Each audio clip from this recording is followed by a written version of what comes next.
Regresamos con más. Esto es Despierta con CDN. Gracias a ustedes, como siempre, por estar con nosotros. Son las 8:05 de la mañana. Nosotros tenemos en el estudio con nosotros durante esta jornada al señor Víctor González. Él es investigador de INTEC, experto en seguridad vial, y también vía Zoom a Mario Holguín, experto en seguridad. El tema está sobre la mesa. Vamos a hablar en particular sobre lo que ocurre en la autopista Duarte. La autopista Duarte, como saben, es quizás la arteria vial con mayor flujo de vehículos del país, pero sobre los datos específicos de siniestralidad y sobre todo de prevención, ¿qué se puede hacer al respecto? Vamos a conversar con estos dos caballeros. Muchísimas gracias por estar con nosotros. Buenos días. Buenos días, gracias por invitarme. Bueno, en principio... Buenos días. Gracias, señor Mario, por estar con nosotros. Sabemos que ustedes han adelantado recientemente un estudio importante en donde han logrado establecer cuáles son los puntos álgidos de la autopista Duarte, por qué ocurre lo que ocurre, qué se puede hacer al respecto. Arranco con el señor González, que está acá con nosotros. Bien, pues te diré que realmente surge de una iniciativa originalmente de AMBEC, INTEC e INTRAN, en el cual... como la unión de tres instituciones, pues vimos la necesidad de analizar la principal vía troncal de nuestro país y en adición también incluir las provincias de Santiago y La Vega. Luego se unió Barrit al proyecto y también incluimos Cotuí, porque son tres provincias que tienen altísimo nivel de accidentalidad.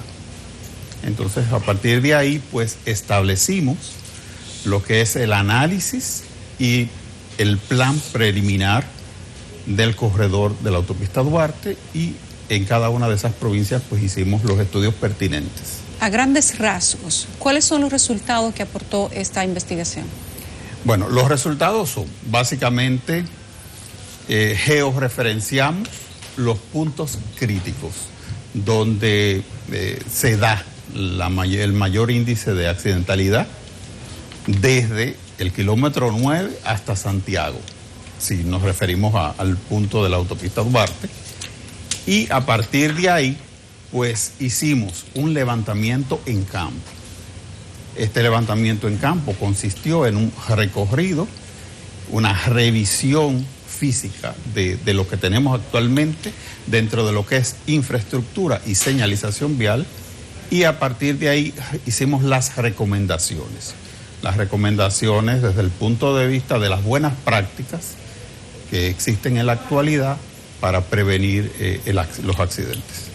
Yo quiero preguntarle al señor Holguín, Mario Holguín, el tema de los accidentes de tránsito ha estado en la boga en estos días, y principalmente la autopista Duarte, que es parte de lo que nos convoca a nosotros, y eso ha movido al ministro de Obras Públicas a plantearse en lo inmediato la reparación y ampliación de la autopista Duarte, para lo cual ha ordenado a una comisión que le presente en 30 días una propuesta de rediseño geométrico, señalización e iluminación. ¿Usted cree que por ahí es que anda la solución inmediata a los problemas de la autopista Duarte?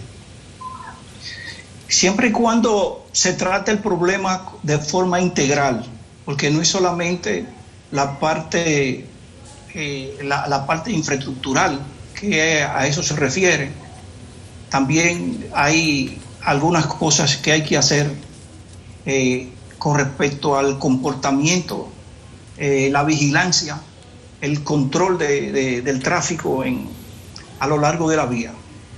Nosotros hicimos en el 2012 el primer estudio de esta categoría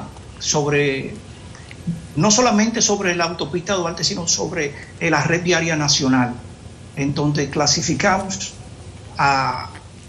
tanto a la autopista Las Américas como a la autopista Duarte como la más peligrosa, por el mayor número de accidentalidad producida para ese año. Y eso fue en el 2012.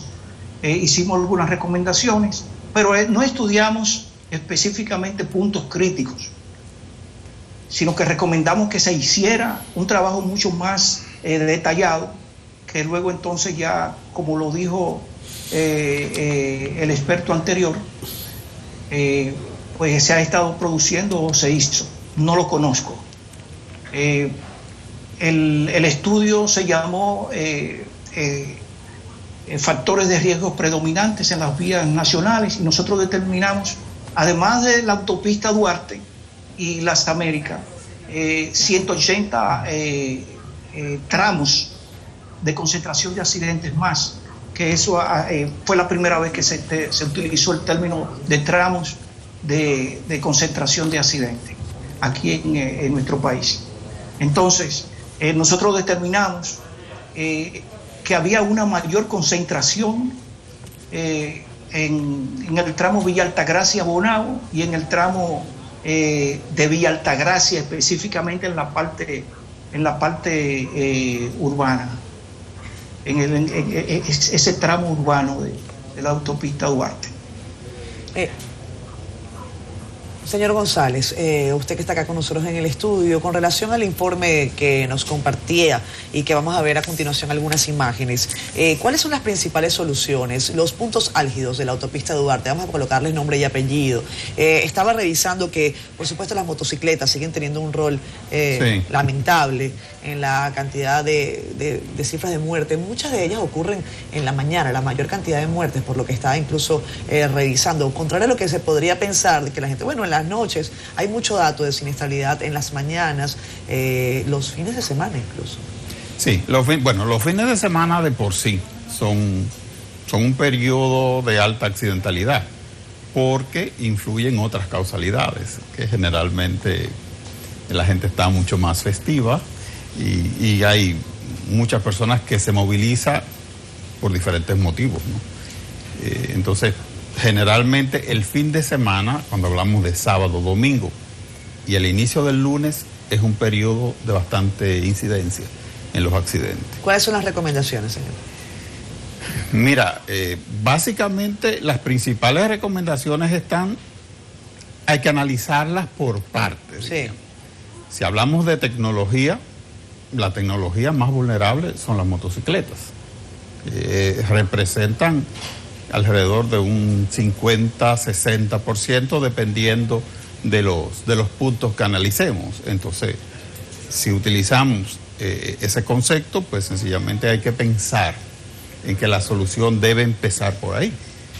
Hay otras tecnologías que también son vulnerables. Después, las menos vulnerables son generalmente los autobuses y ese tipo de... Nosotros hemos preparado una historia para compartirla con la gente, para contextualizar un poco más el contenido del informe. Vamos a verla a continuación y luego regresamos aquí. De acuerdo con el informe del Observatorio de Seguridad Ciudadana del Ministerio de Interior y Policía, en el año 2019 murieron 2.095 personas por accidente de tránsito, 25 fallecimientos más que los registrados por la Dirección General de Seguridad de Tránsito y Transporte Terrestre, la DGCET, cifras que recogen solo los registros de muertes ocurridos en el lugar del siniestro. Según estos datos, el año pasado murieron 6 personas cada día por causa de accidentes. Además, otros miles sufrieron lesiones de distinta gravedad y muchos quedaron con discapacidades permanentes. De su lado, los datos del Observatorio Permanente de Seguridad Vial del Instituto Nacional de Tránsito y Transporte Terrestre, el Intrant, apuntan a que en 2019 fallecieron, en total, 3.024 personas como consecuencia de siniestros en las vías públicas. De esto se desprende el siguiente dato, y es que los decesos por accidentes de tránsito ocurridos entre enero y diciembre de 2019 duplican el número de homicidios que en el año pasado dejó 1.026 fallecidos, según las estadísticas del Observatorio de Seguridad Ciudadana. Pero lo más preocupante de estos datos es que los fallecimientos por siniestros en las vías públicas son cada vez más numerosos. De hecho, en el periodo 2016-2018 se registraron 1.409 homicidios cada año en promedio, mientras que por accidentes de tránsito se registraron 1.600 defunciones al año. Es que pese a que la delincuencia suele ser considerada como una de las mayores preocupaciones de la ciudadanía, urge que se tomen medidas urgentes desde todos los sectores para frenar el gran número de muertes que ocurren en la República Dominicana a causa de los accidentes de tránsito. Oscar Guedes, CDN. Ahí hay cifras escalofriantes. Yo quisiera preguntarle a Mario Holguín un dato que está en el estudio de INTEC, que dice que el 74% de la siniestralidad en la autopista Duarte son colisiones. Entonces yo digo, ¿ahí falla algo o es que la gente, el conductor nada más sabe chocar? ¿A qué atribuye usted esa alta proporción de los siniestros viales? Bueno, era lo que me refería ahorita, de que habría que combinar varias medidas para bajar la siniestralidad en esa vía troncal, muy importante para la República Dominicana. Nosotros tenemos con que no solamente manejar el tema de la infraestructura, es también el tema de la educación vial, el respeto a las normativas, la falta de señalización que es infraestructural, pero también el respeto a la velocidad, la falta de control. Hablaba de control es porque debe haber un sistema de vigilancia. Cuando el amigo hablaba de tecnología, inmediatamente pensé en tecnología de la comunicación. Debe haber controles, un sistema de control de tráfico a lo largo de todas esas vías, como lo hay en otros países. Sistema de cámara de vigilancia, presencia de agentes para esos fines, con más rigor exigir que se cumplan y se respeten las normas, los reglamentos. Todo esto tiene mucho que ver. La falta, en sentido general, la falta de educación sería la solución, que ahora es obligatoria por ley, y que todavía no se ha iniciado ese proceso. Eso tiene que ser inmediatamente retomado, no postergarse más, por más tiempo, la decisión de dar la educación vial como parte del sistema educativo nacional. Algunos legisladores han calificado a la autopista Duarte como la vía de la muerte.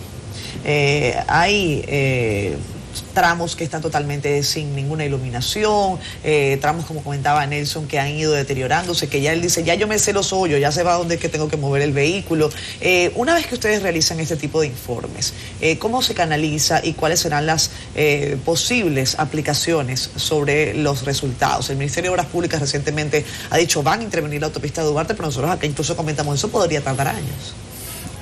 Sí, mira, el informe realmente se trabajó, y todo el estudio de campo fue hecho de forma, diríamos, coordinada entre el INTEC, el grupo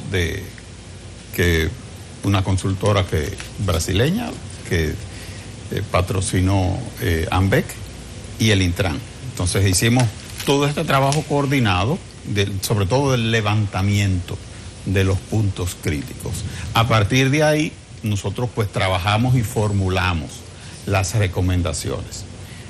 Se canalizó hacia el Intran, pero el vínculo, que era ya la última etapa, porque hay una condición, y es que como principal vía troncal del país, la jurisdicción, diríamos, de manejo pertenece a carreteras, a la Dirección Nacional de Carreteras, que está en Obras Públicas. Entonces, en tal virtud, esa vinculación para coordinar, diríamos, acciones ya definitivas entre nosotros como equipo que trabajó en el proyecto y Obras Públicas, pues no se llegó a terminar. Nosotros formulamos el proyecto, pero ahí quedó. Lo emitimos, pero ahí quedó. Ahora salió, bueno, pues accidente de la naturaleza. El 95% de los 80.000 carros usados que hay en el parque vehicular ya tienen 5 años de uso, y los camiones ya tienen 15 años en uso. ¿Han ustedes establecido en este informe algo referente a la inspección técnica vehicular que plantea la ley del Intran? No, realmente nos concentramos en puntos críticos y vulnerabilidades que puede haber, las causas, pero esa es una etapa mucho más adelantada, mucho más profunda, que deberá venir después de donde se analizarán pormenores de las causalidades. Ya indiscutiblemente el análisis del sistema es un sistema sociotécnico que involucra muchas acciones, donde está la educación, donde está el respeto de la aplicación de normas, reglamentos y sistemas, donde están los sistemas de control, que ya esas son otros accionarios que para que pueda funcionar y capitalizar una disminución de la accidentalidad, indiscutiblemente que hay que tomarlo en cuenta. Sí, yo quiero retomar la misma pregunta de la obsolescencia del parque vehicular para Holguín. El 50%, dice un estudio, y los datos de impuestos internos, de los vehículos, camiones que circulan, tienen más de 20 años de fabricado. Y el 40% es modelo del 2000 hacia atrás. Como salida integral, la restitución, la sustitución, sacar vehículos viejos de la vía, ¿no sería una de las medidas que se necesitan para avanzar en soluciones viales integrales y efectivas? Definitivamente que sí, pero hay que prepararse. O sea, nosotros primero tenemos que prepararnos para empezar a hacer esto. De la única forma que se puede hacer un plan, desarrollar un plan para eliminar los vehículos de más de 20 años, que es aproximadamente el 70-75% de la flota vehicular en República Dominicana. Estamos hablando de que esa flota está constituida por cerca de 5 millones de unidades, en donde alrededor del 55% son motocicletas. Las motocicletas, si nos vamos a las motocicletas, encontramos que siendo el vehículo más vulnerable y que provoca mayor víctimas en las vías, son en una gran mayoría vehículos que no están registrados en la DGI, en la Dirección General de Impuestos Internos, de forma que oficialmente no existen, pese a todos los llamados y todo lo que se ha agenciado para que poderle dar la placa a estos vehículos y poderse registrar oficialmente. Sin embargo, andan muchos vehículos ilegales, una gran mayoría para echar carreras en las vías públicas, que también es ilegal. Ahora, para implementar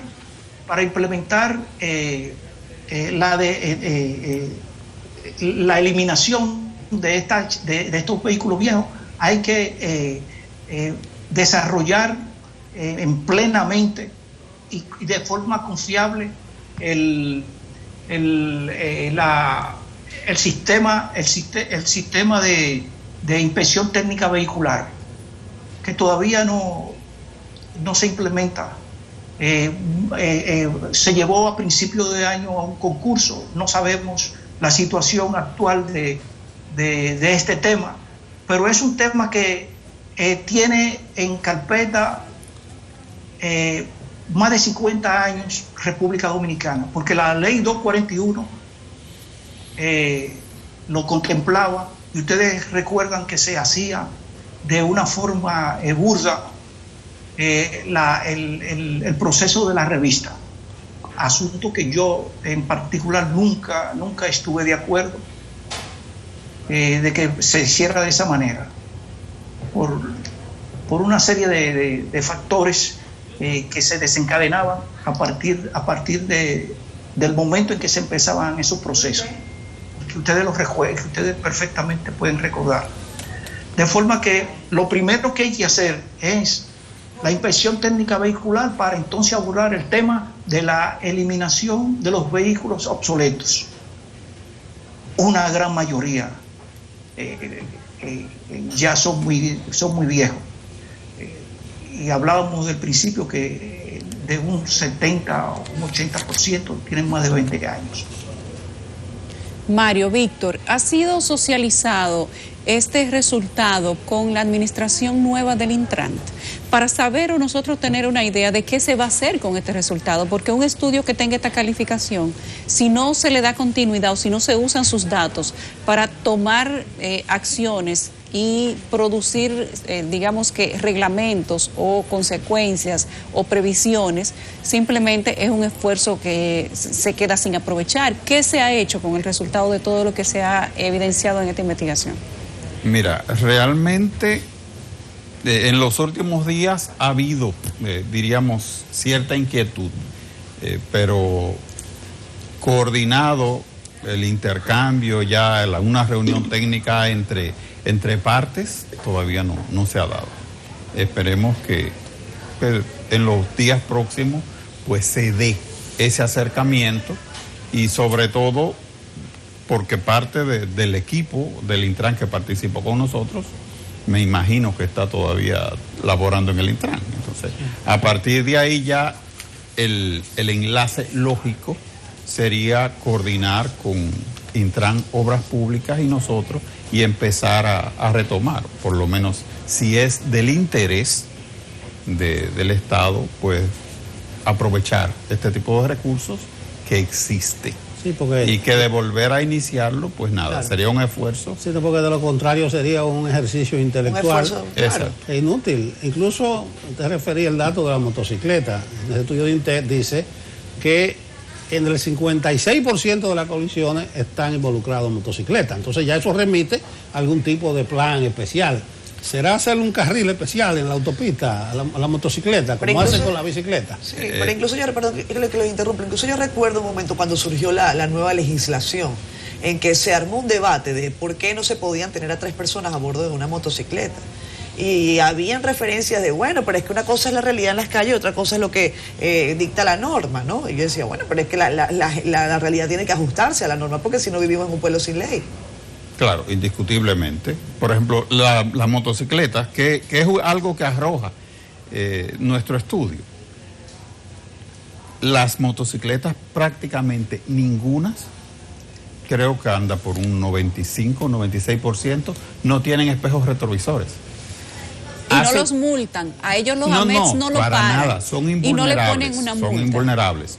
Entonces, tú manejando o conduciendo una motocicleta, que tú no tengas capacidad de saber lo que vienes y siendo altamente vulnerable, sencillamente tú estás en riesgo permanente. Claro. Y sencillamente, como la aplicación de la ley se hace tan difícil en nuestro país y que prácticamente no hay ningún tipo de consecuencia a quienes violan la ley de tránsito, a menos que te agarren in situ y se dé una condición para que se le aplique la ley, pues sencillamente esa impunidad hace que, imagínense ustedes, estamos hablando de millones, hace algún tiempo se hizo un estudio sobre las motocicletas que no tienen registro, ningún tipo de registro ni control.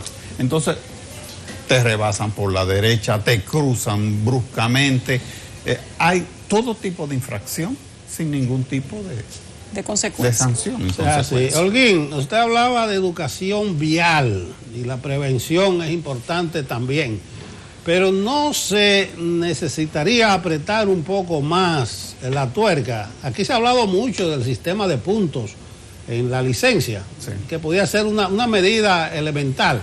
¿Qué medida restrictiva o represiva ameritaría para bajar un poco la siniestralidad? Mira, son muchas. Inclusive yo en tiempo de Semana Santa, Navidad, propuse en una ocasión a comunicadores que me hicieron esa misma pregunta. Y yo decía, bueno, si es el sector más vulnerable, los que aportan más víctimas en las carreteras, deben restringirse la salida de las motocicletas a partir de 1 hora. O sea, no restringirse, sino prohibirse. Entonces los periodistas me cayeron encima y me dijeron, eso es violación a los derechos humanos y esas cosas. Bueno, pero también es violación a los derechos humanos cuando se emite una comunicación diciendo los vehículos de no pueden transitar tales o cuales días durante ese periodo de mucha movilidad, por el asunto comercial, por la parte económica y la fiesta y ese tipo de cosas, el consumo de alcohol y todo lo que implica ese periodo. Entonces, hay que concienciar también a los medios de comunicación y a los comunicadores. Constituyen una parte importante, actores importantes que ayudarían muchísimo a bajar la tasa de mortalidad y de morbilidad, si se unen también y no aportan ideas que contravienen a disposiciones que son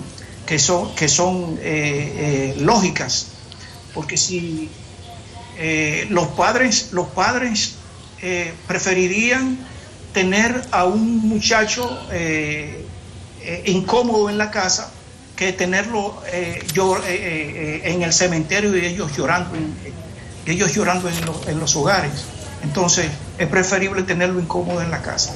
Entonces, cuando hablo que debe ser la combinación de muchas cosas, es porque la seguridad, todo esto, la seguridad es multicausal y tienen que intervenir muchos sectores para conjurarla, de forma que no es solamente una medida, es la combinación de muchas medidas. Me aventuraría a decir que haya un aumento en la vigilancia, en los controles, en la fiscalización que corresponde a DGC, que corresponde a DGC. Entonces, son muchas cosas más. La educación vial desde las escuelas es todo un proceso. Estamos hablando de formar una nueva generación de usuarios de las vías públicas, y para esto es comenzar a educarlos desde los inicios, los cursos básicos, hasta que salen del bachillerato, e inclusive dar materias en incluirlo en el pensum universitario en algunas carreras, de forma que no es tan fácil, es todo un proceso. Bueno, me quería referir al sistema de puntos. Adelante. Nosotros desde el 67, desde el 1967, incluido en la ley 241, teníamos el sistema de puntos y nunca tuvimos la capacidad de aplicarlo. De forma que algo que tiene mucho que ver con lo que hablaba el experto que nos acompaña, de que hacen proyectos, y ustedes también mostraron su preocupación, es una forma, vamos a decirlo así, de parte de las instituciones, hacer proyectos y engavetarlo. Yo, que tengo muchos años manejando proyectos, fui incluso servidor público encargado de proyectos. Nosotros hacíamos los proyectos y se engavetaban y no se nos consultaba nunca. Todavía pasa eso. Yo espero que, como el presidente de la República tuvo una intervención en el día de ayer, en donde hablaba de que teníamos la costumbre de reparar una calle y luego entonces empezar a hacer zanja para introducir el sistema de agua, las tuberías de agua. Y entonces después que invertíamos en el asfaltado, entonces volvíamos y lo desbaratábamos haciendo zanja. Esa es la dominicanada, sí. Bueno. Correctamente. Entonces esto aparentemente ya hay una preocupación a alto nivel, ya parece que hay conciencia de que debe haber una coordinación entre instituciones, y como la seguridad vial es multisectorial, obviamente debe haber una coordinación entre las instituciones involucradas. Sí. Mucha gente diría, bueno, ¿qué tiene que ver la CAS o INAPA con esto? Claro que sí, INAPA o la CAS, que tienen que ver con el asunto de agua, también tienen que ver con seguridad vial, porque ellos hacen zanjas, hacen grietas, hacen trabajo en las vías y regularmente la dejan abierta, y eso produce accidentes. Bueno, gracias. Muchos accidentes. Bueno, gracias a Mario Holguín, vía Zoom, experto en seguridad vial. Hay que resaltar un hecho: el Observatorio de Interior y Policía, los fallecimientos están registrados in situ, en el sitio, pero no está documentado los lesionados. No se le da seguimiento, es decir, que la cantidad de fallecidos en accidentes de tránsito es mucho más que lo que registran las cifras oficiales. También las gracias a Víctor González aquí en el estudio. A propósito del sistema de puntos, yo, por la psicología del dominicano fuera del país, específicamente en Nueva York, me doy cuenta que a eso se le haría mucho caso, porque el dominicano respeta escrupulosamente eso fuera de su país. Gracias de nuevo a Mario Holguín y a Víctor González aquí en nuestro estudio. Una conversación que deja muchas inquietudes y da para reflexionar para rato por el asunto de la siniestralidad vial, que es un mal que a veces nos recordamos en estos tiempos cuando vienen las Navidades, en Semana Santa, pero que es permanente, es de todos los días. Gracias a ustedes y nosotros vamos a una pausa. Okay.